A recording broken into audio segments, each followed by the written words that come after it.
Hello， 各位觀眾，歡迎收睇我嘅頻道，我係灣區自然阿明。呢條片係我呢個自媒體賬號嘅第一條片，專門揭秘中山與珠海各大樓盤嘅優點與缺點，或者是否割韭菜呢個情況啦。本不善言辭嘅我，冥冥之中緣分嘅安排，令我深耕房地產8年啦。咁接落嚟呢個號往後嘅每一條片，覺得我還算 OK 嘅話，歡迎點個 link 支持一下我嘅熱度。如果我覺得唔好嘅話，非常有誠意邀請大家喺我嘅評論區給出你哋專業嘅寶貴意見，令我喺房地產呢個行業更上一個階層。嗱，咁我而家身後呢個樓盤啊，豪昌悦景灣，我相信好多街坊喺好多嘅 video 當中都話呢個樓盤喺大灣區嚟講性價比係最高嘅，畢竟7-8千蚊，使用面積高達142%咁誇張嘅，哇！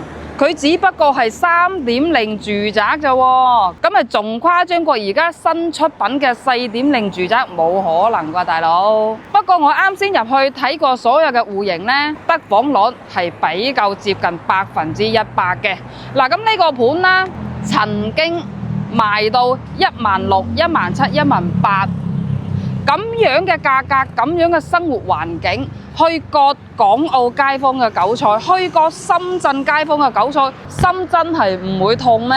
而家雖然7000幾、8000幾，我作為一個 agent，我都覺得已經係貴咗噶啦。但係佢有佢嘅優勢嘅喎，但係都有交通方面嘅優勢喎。旁邊就係雙向8車道嘅中陽高速，一腳油門，可以暢遊大灣區好多城市嘅，去到深圳只不過係40分鐘嘅時間，廣州45分鐘嘅時間，珠海港珠澳大橋40分鐘嘅時間，輕鬆暢遊大灣區啊！呢個冇花冇假。但係中陽高速旁邊綠油油嘅大常山係成個火炬開發區最大嘅公墓嚟嘅，四周圍包括右手邊嘅小山丘，都係火炬開發區嘅公墓嚟嘅。咁喺呢度住嘅話呢，平時有啲乜嘢諗唔通嘅話，可以向先靈去請教一下。畢竟我哋嘅先靈，佢哋經歷嘅嘢都會比我哋去資深好多嘅。講到呢度呢，向我哋先靈俾一個好有誠意嘅致敬。畢竟呢度四周圍都係先靈嘅常住根據地嚟嘅，大致上呢度周邊嘅環境呢，交通方便啦，與先靈為鄰啦，而且都係一啲比較自然生態環境嘅山景啦。咁我哋而家入去睇下呢個豪昌悦景灣入邊嘅園林環境，包括最靚嘅示範單位展示到俾大家去睇下。行到入嚟豪昌入邊嘅園林環境呢，我就會鋪條片俾大家睇下嘅。首先令我最唔滿意嘅就係呢個垃圾位啦。咁空曠嘅空間，我企喺呢個距離都已經係聞到呢個垃圾芬香撲鼻嘅感覺㗎啦。可唔可以將嗰個冚翻住緊佢呢？嗱，咁正式翻屋企呢，就係我隻手呢個方向嘅位置啦。全部一出一入都係要通過呢個門口嘅。咁出邊有部分嘅臨街商鋪啦，有少少已經營業咗㗎啦，都可以滿足衣食住行各等嘅小問題嘅。資料上所講呢，樓間距係接近有100米嘅。咁樓間距呢，我係俾個讚俾佢㗎。畢竟佢只有3棟，咁每3棟呢都係有1單元同2單元嘅樓間距，冇花冇假。但係講到低密度嘛，我就唔係太認可啦。不過佢每一棟嘅樓下呢，都係有各種唔同嘅主題嘅，比如有啲棟數樓下呢係兒童嘅娛樂區啦，有啲棟數樓下係健身區域嚟㗎。咁呢方面呢，都係俾個讚俾佢嘅。不過呢個小區只有3棟，但係有2個開發商嘅。相對於喺呢度物業管理方面嚟講呢，會有啲亂咯，因為建發開發商有佢建發嘅管理條件，咁豪昌佢自身嘅開發商呢，亦都係有佢自己管理嘅模式。咁相對於兩個參雜埋一齊呢，你又唔聽我，我唔聽你，所以導致到啱先嘅垃圾區就係咁樣嘅情況啦。包括我哋而家見到樓上都已經係有啲垃圾喺度㗎啦，仲有地面好多嘅米縫之間都生咗好多綠植出嚟嘅。呢隻手嘅方向啊，係中陽高速嚟嘅，雙向8車道。咁大家都已經知道雙向8車道每日來回嘅車輛噪音係有幾大㗎啦。呢啲噪音已經係影響到呢度業主睡眠時間㗎啦。包括我而家企喺呢個園林啦，聽到呢啲噪音咧，都令我個心好忐忑不安啊！咁中陽高速旁邊咧就係啱先片頭所講嘅大長山啦。大長山係成個火炬開發區最大嘅公務地嚟嘅。所有嘅仙家都係聚集喺呢個大長山嗰度定居嘅，而且隔離呢個空地咧，而家喺度動緊工噶啦。我哋而家見到咧，都已經係有個挖機喺度挖緊嚟噶啦。未來呢度咧，佢會建成一個工業性嘅辦公樓啊。咁呢個工業性辦公樓未來都會達成1年到2年嘅噪音喺度嘅。咁呢個都係短期啦。最辛苦嘅、最接受唔到嘅就係啱先講嗰個雙向8車道嘅中陽高速嘅。OK， 大致上園林環境咧就介紹到差唔多啦。畢竟只有3棟，成個小區嘅園林一眼都已經係望到晒點樣㗎啦。我哋而家馬上上去揀一套最靚嘅戶型展示俾大家去睇。呢個就係豪昌愉景灣最大嘅 size，121個平方。無可否認，按照3.0住宅，佢嘅得房率係接近到100%嘅。嗱，咁我哋而家見到啦，細房2廁，單價咧8000幾、9000幾，樓層唔同，價錢都係唔同嘅。當然都係嗰句啦，有興趣嘅話可以揾我幫你哋計首付係有幾多，月供係有幾多。嗱，咁佢嘅最大完美之作咧，就係使用率係非常之 very good 嘅，而且仲係做到南北對流雙陽台。比如呢個客廳啦，按照121平方嚟講，能做到4.3米嘅開間咧，非常之少嘅。不過佢嘅敗筆之作就係陽台出邊嘅景觀啦。我哋通過呢個攝像過嚟欣賞一下，四周邊都係與仙家為鄰嘅。主陽台出邊咧係呢個中陽高速，無可否認呢個中陽高速好似而家好多 video 去宣傳嘅一模一樣，去到深中通道，包括去到深圳嘅前海，只需要40分鐘嘅時間。咁遠少少嘅大長山啦，望落去一片綠油油嘅感覺，真係賞心悅目嘅。但係呢個大長山四周圍全部都係仙家定居嘅地方。咁當然每個人要求嘅住宅係唔同嘅，畢竟有啲咧係涉及到玄學方面啦，涉及到一啲居住環境方面啦，各人嘅追求都係唔同㗎。如果能接受與仙家為鄰嘅話咧，呢個係可以去入手嘅。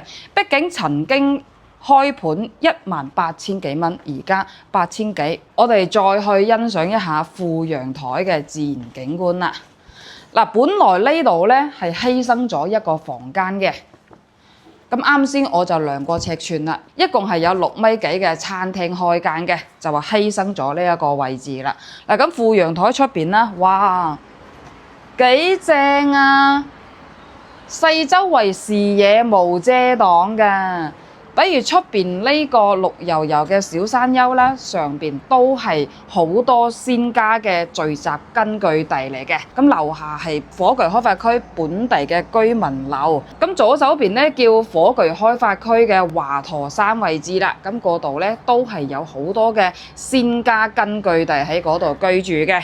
OK， 咁轉去我呢隻手方面咧，就係啱先片頭所講嘅大長山嘅另外一端，亦都係仙家嘅根據地嚟嘅。咁所以夜晚喺呢度住嘅話，有啲乜嘢諗唔通呢？可以同四周圍嘅仙家去溝通一下，諗唔通嘅問題啦，或者係日常生活上處理唔好嘅問題啦。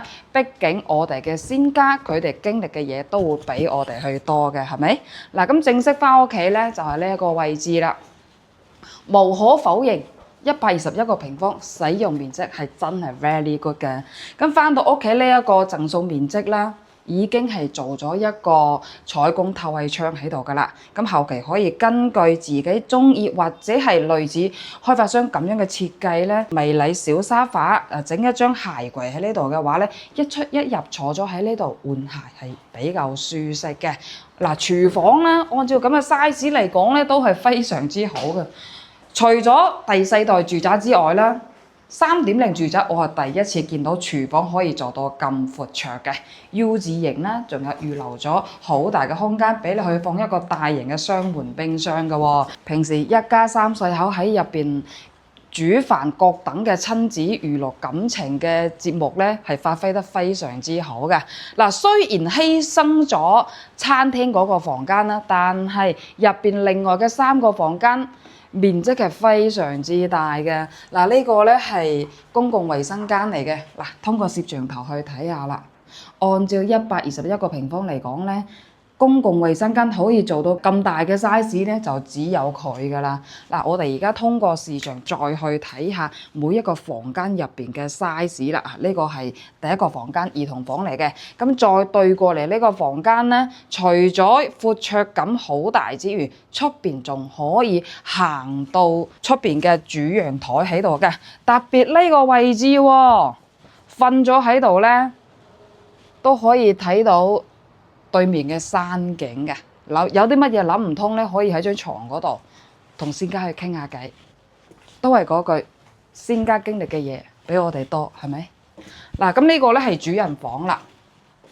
主人房都係可以睇到對面仙家嘅位置嘅。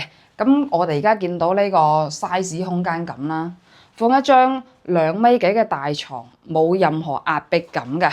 咁主人房係一個套間嚟嘅。其實以前嘅開發商我真係諗唔明佢哋設計風格點解會咁樣咯。其實我一直諗唔明以前嘅開發商點解要將主人房咁樣去設計㗎。呢個係床頭嘅位置，咁呢個對入嚟咧係床頭對住入邊嘅洗手間㗎。大家稍為有少少懂風水學嘅朋友咧，都已經係知道㗎啦。你願唔願意花錢買個主人房，床頭對住淋浴間呢？係咪？但係按照咁樣嘅 size 嚟講，主人房嘅洗手間咧做到咁大，又只有佢噶啦喎。大致上號稱呢個開發商咧，由80幾個平方一直到改善戶型嘅121平方都係齊全嘅。如果能接受與仙家為鄰嘅話咧，呢種價格係可以去入手嘅。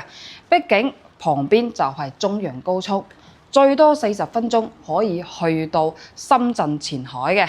咁去到深圳嘅機場嘅話咧，都係50零分鐘就 OK 噶啦。去到港珠澳大橋咧，都係個40分鐘嘅時間嘅啫。相對於中意自己揸車嘅朋友嚟講咧，一腳油門嘅事情喺呢度住嘅話，可以暢遊大灣區好多地方都 OK 嘅。講咗咁耐啦，趁住最後就講多一句廢話啦。曾經呢度賣16000、17000、18000，推銷俾呢度周圍嘅廣州客、深圳客、香港客、澳門客嘅 A 準，心真係唔會痛咩？呢條片係我做呢個帳號嘅第一條片。如果覺得我講得 OK 嘅，希望大家可以點個 link 支持一下。